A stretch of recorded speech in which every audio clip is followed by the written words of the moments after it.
오늘 하루 우리 금융시장이 무척 불안한 모습을 보였습니다. 코스피 지수는 2300선마저 무너졌고 어제 달러당 1400원을 뚫고 급등했던 환율은 오늘도 1410원 부근에서 거래를 마쳤습니다. 외환위기나 글로벌 금융위기가 아닌데도 1,400원대 환율을 보게 된 거죠. 이번 윤석열 대통령의 영미권 순방과 관련해서 대통령실에서도 출발 전에 이미 밝혔습니다만 미국과의 통화 스와프 체결이라든가 또 미국의 인플레이션 감축법, 영어 약자로 IRA에 대한 우리 기업들의 우려 반영 등 경제 성과에 대한 기대가 적지 않았는데요. 우석진 명지대학교 경제학과 교수님과 이 부분 짚어보겠습니다. 우석진 교수님, 안녕하세요. 예, 안녕하세요. 예. 네, 교수님, 윤석열 대통령 이제 내일 귀국합니다. 두 번째 해외 순방 마무리가 돼 가는데요. 이번 순방에 일단 경제적 그리고 외교적인 전반에 대한 총평부터 좀 해주시겠습니까? 예, 아직 캐나다 일정이 좀 남았으니까 아직 끝나지는 않았는데요. 네. 그 외교적 성과는 사실 이제 중장기적으로 이제 어떤 효과를 내는지를 좀 보긴 봐야 되는데. 예. 다만 이제 단기적으로도 보여지는 것도 굉장히 국민들한테 중요하죠. 네. 특히 이제 경제 측면에서 보면은 한국 경제가 이제 대내적으로 이제 위기인데. 네. 고금리, 고인플레이션, 고환율에 수출은 무역 수지 적자고.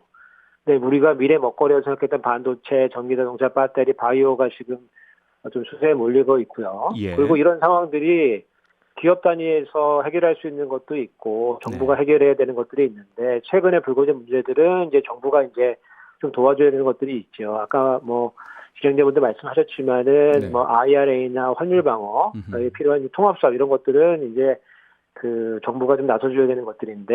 예.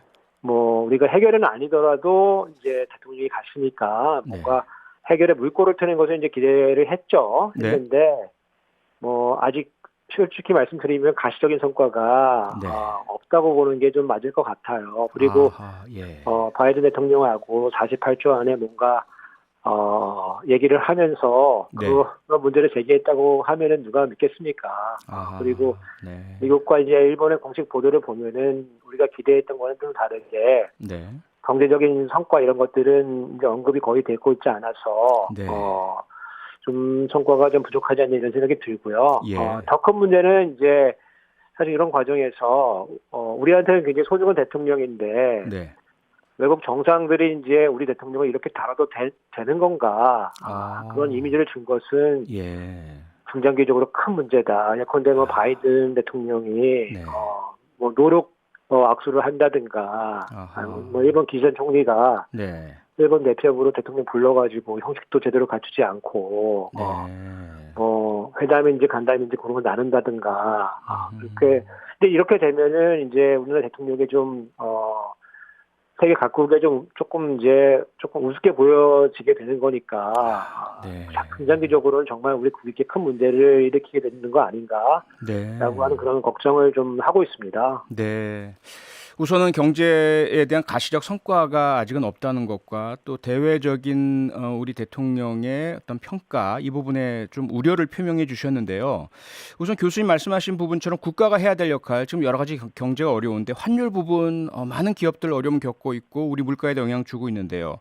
말씀하신 것처럼 한미 통화 스와프요. 죄송합니다. 한미 간의 통화 스와프. 이게 체결된다면 뭔가 좀 해결의 기미가 보이지 않을까라는 기대 많이 걸었는데 어떻습니까? 이번 성과에 좀 포함이 될 수 있을까요? 지금 이제 우리가 사실은 심리적인 마지노선으로 생각해도 1,300원은 이미 넘어서가지고 이제 1,400원 수준까지 지금 도달한 거잖아요. 네. 그리고 이제 이 수준은 사실은 통화 당국도 위험한 수준이라고 보고 있는 것 같아요. 그래서 그 구두 개입은 넘어서가지고 이제 직접 개입하려고 하는 이런 시도도 보여지고요. 다만 이제 이게 너무 시간이 짧아서 대통령 미국 이제 한미 그 48초 그 대화에 이 문제가 다뤄지기는 어려웠을 것 같아요.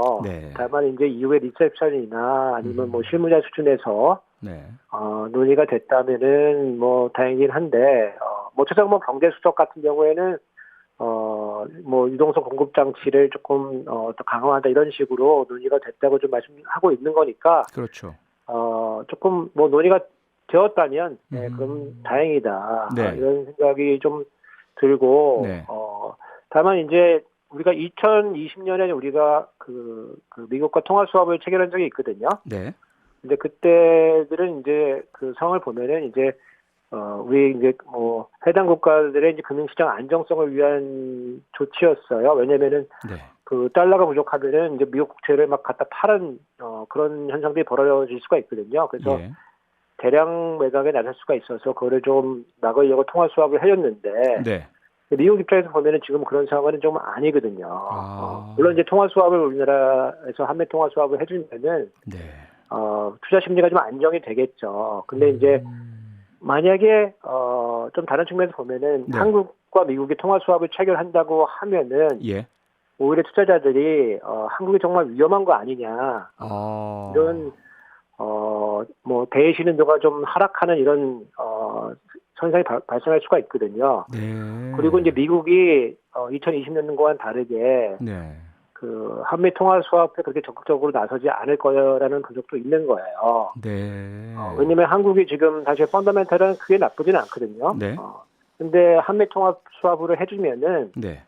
이제 한국 외에 이제 한국과 조금 경제력은 좀 떨어지지만은 신흥국들하고 또 통화 수합도 이제 프로토콜에 따라서 해줘야 되거든요. 형평성 문제 때문에요. 그렇죠. 그러면은 이제 달러가 이제 다시 글로벌 시장에 다시 풀리는 효과가 이제 발생하는데 네. 지금 이제 미국은 이제 인플레이션과 싸우기 위해서 되게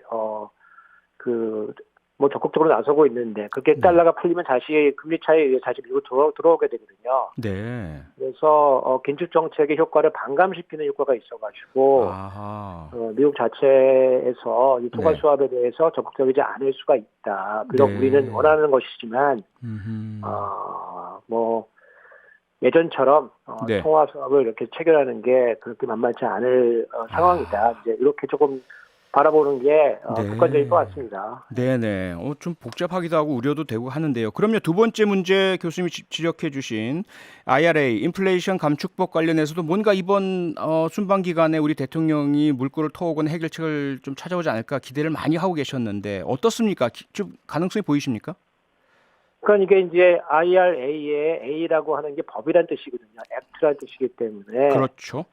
법안이니까 사실은 의회가 이제 주도를 이제 하는 거잖아요. 그렇죠. 그러니까 이걸 통과된 지 얼마 되지 않았으니까 이거를 바꾼다는 거는 상당히 이제 어려운 일이고 그다음에 이제 11월에 이제 중간 선거가 있기 때문에 이 법을 통과해 가지고 바이든 대통령이 좀 재미를 좀 많이 보고 있거든요. 그래서 단시간 내에 요거를 수정안을 낸다는 거는 조금 너무 희망에 섞인 이제 기대일 수가 있어요.